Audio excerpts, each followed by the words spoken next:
C'est toujours un plaisir de se joindre à vous dans Viva Événement. Bonsoir à tous et bienvenue dans cette nouvelle édition. Tout de suite, les principaux titres. Sortie de Madagascar de l'annexe B, encore un rêve en couleur, en tout cas jusqu'en 2015. 200 000 hectares de forêt de la Grande Île détruites tous les ans, malgré les soi-disant campagnes de reboisement tenues chaque année. Taux d'alphabétisation, plus de 40% de Malgaches concernés. En première ligne, la Sainte-Marie. Actualité internationale, scrutin présidentiel compliqué en Tunisie. Moussès Marzouki ne s'avoue pas vaincu.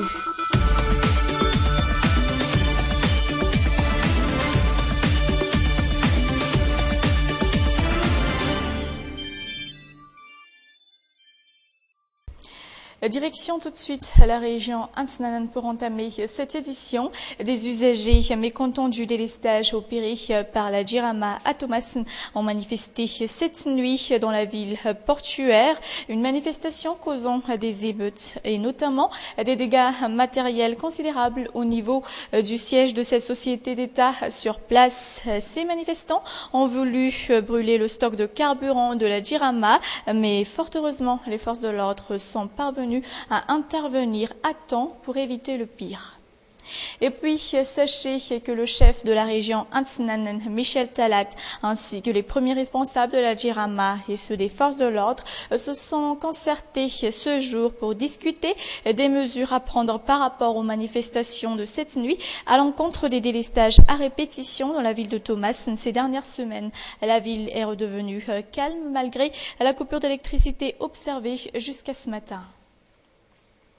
Et sur une toute autre forme d'actualité, Madagascar restera encore maintenu dans l'annexe B de la liste noire de l'Union européenne, et ce jusqu'en 2015. Jusqu'ici, tous les moyens déployés par la compagnie aérienne malgache Air Madagascar et l'État malgache restent vains quant au retrait de Madagascar de cette liste de l'Union européenne. Les précisions.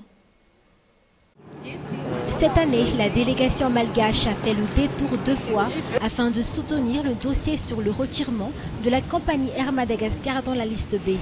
Bientôt la fin de l'année, les avions A340 de la compagnie Air Madagascar ne peuvent encore franchir la surface aérienne européenne. Et selon le ministre du Transport, le dossier serait en attente pour l'année prochaine.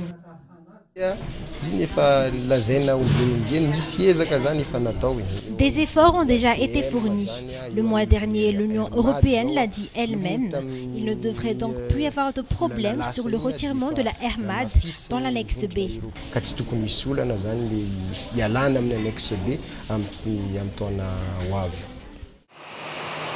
L'insuffisance de compétences du gouvernement actuel et de quelques membres de la partie HVM insérés au sein de la compagnie a entraîné la chute libre et le non-retirement de la Air Madagascar de la liste B. Cette compagnie, qui n'arrive plus à se suffire à elle-même, doit louer les appareils de la Air France pour les 4 prochaines années.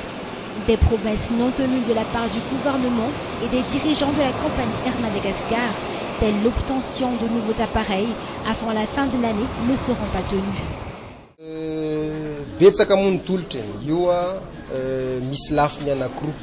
Il y a beaucoup d'offres, mais il y a 2 possibilités. Le point économique, la Air Madagascar ne peut choisir que des avions compatibles à son budget. Et le point diplomatique, en accord avec l'Union européenne, les Américains, les Canadiens et Brésiliens. Il faut vérifier ces 2 faits. Il faut bien voir où se trouve l'opportunité de la Air Madagascar.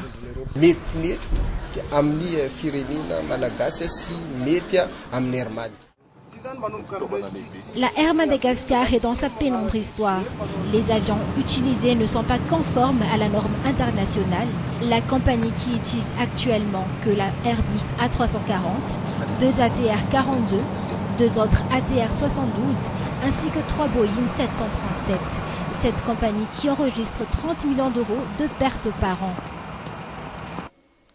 Ne vous étonnez pas qu'à compter de maintenant, les diverses campagnes de reboisement par les ministères se succéderont ces prochains jours. Et bien pourquoi? Tout simplement parce que le reboisement à l'échelle nationale a été entamé aujourd'hui. Des reboisements, en l'occurrence 20, à en juger par ceux déjà entrepris ces dernières années, bien que 200 000 hectares de forêt de la Grande Île disparaissent pratiquement tous les ans. Harry Sariel. Toutes nos forêts sont quasiment détruites aujourd'hui. Le dernier rapport indique qu'il ne nous reste plus que 10% de forêts naturelles. 200 000 hectares de forêts sont pratiquement détruites tous les ans. La pratique de la culture sur brûlis ainsi que les feux de brousse en sont les causes principales. En 2009, par exemple, 45 000 hectares de forêts d'Ankasbé ont été réduites en cendres. Elle constitue 70% des dégâts dans la région d'Analamang. Les 13 millions d'hectares des années 90 sont réduites. Il ne nous reste plus que 9 millions aujourd'hui. Un chiffre qui ne peut que chuter faute de protection rationnelle de l'environnement à Madagascar.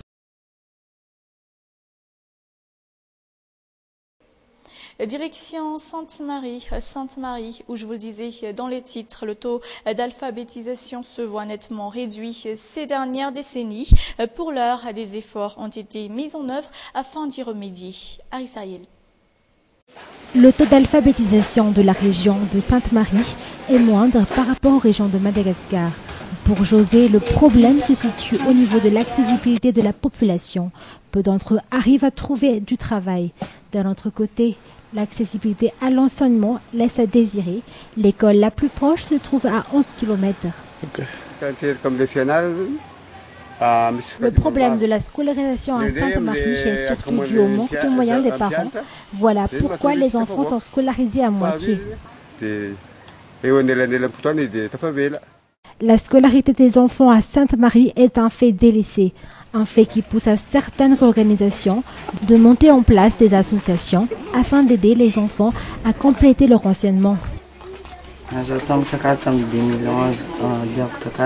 Je suis arrivée ici en 2011. Je voulais juste continuer mes études.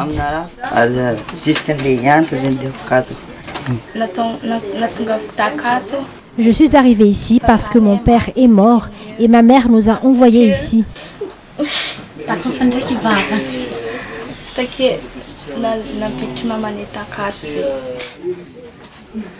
Le but de l'organisation est simple, scolariser les jeunes et offrir un modèle de lutte contre la pauvreté. D'abord, c'est accueillir les enfants qui sont en état soit de mauvaise santé, soit d'abord orphelins de père, de mère ou des deux, et les cas sociaux qui sont placés par les autorités. Beaucoup d'élèves ont leur opportunité dans cette association. Grâce à l'association, une centaine d'élèves ont pu être scolarisés et soignés. Le groupe Injet, Viva et Domapub ont célébré ensemble Noël samedi dernier. Tous les employés y étaient conviés par le président directeur général Antrazueli. Petits et grands, tous ont trouvé leur compte et leur part de bonheur. Le groupe Injet, Viva et Domapub vous souhaite tous déjà un très joyeux Noël. Et c'est sur ces images que l'on se quitte déjà dans Viva Événement. Merci à tous de votre attention. Merci d'être restés avec nous jusqu'au bout. Prochain rendez-vous demain à la même heure. Excellente soirée en compagnie de Viva. Au revoir.